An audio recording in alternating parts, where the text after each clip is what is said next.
George Michael pneumonia. Nearly lost? Now found okay. Wham! George Michael, British singing star, almost punched his own ticket getting pneumonia. Fans and he can breathe a sigh of relief. He's okay, and thanks his lucky stars. What's that saying, only the good die young? George, with more gyration in those hips than Palm Springs ladies have Botox lips, is only 48. He's still got those unmistakable singing pipes, or at least he did before doctors had to go to town on his throat.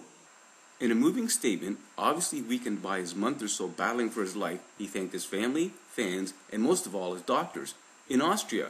No, he wasn't in Austria giving gratitude, but the doctors were at the Vienna General Hospital, for that is where George came down in the capital with severe pneumococcal infection.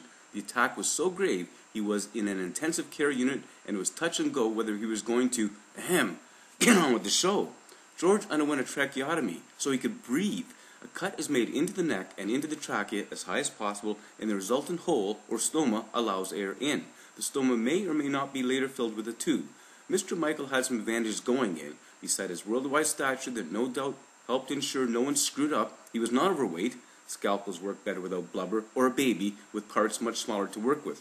Lots can go wrong with this operation. Take a deep breath. Dysphonia, a voice disorder, would end his career faster than a politician prevaricates.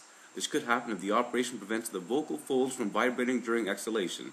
Aphonia occurs if the operation is botched big time. The patient can't speak. Mum's the word.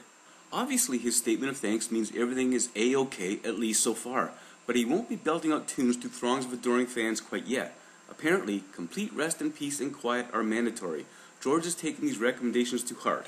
His website has not had an update since his press conference 23rd December 2011. Professors Gottfried Locker and Christoph Zielinski spoke on his condition.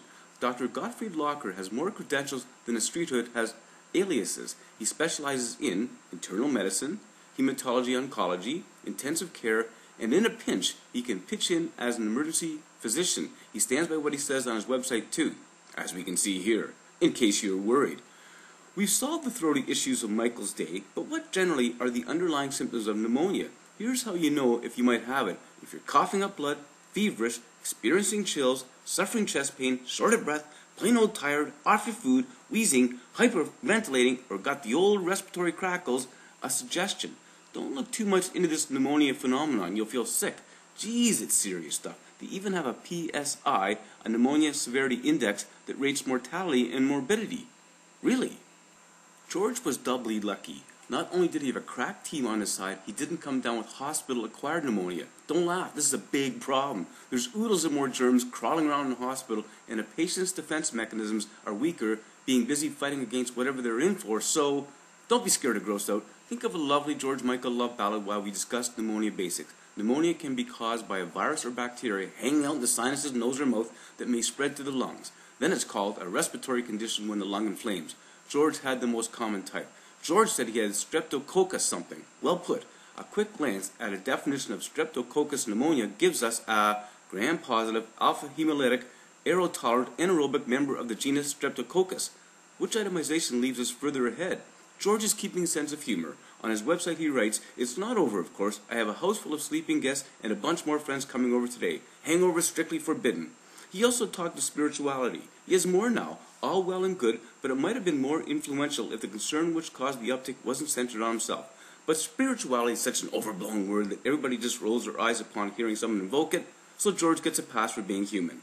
Now that George is not down for the count, what's up for George that the world can count on? He assures every fan who bought a show ticket on his abruptly halted European tour that, by nook or by crook, they'll be honored. He seems sincere in that pledge. For those that are jonesing for George, reminisce in bliss, listening to his music with that singular voice that so resonates and sets the plates of romance and revelry.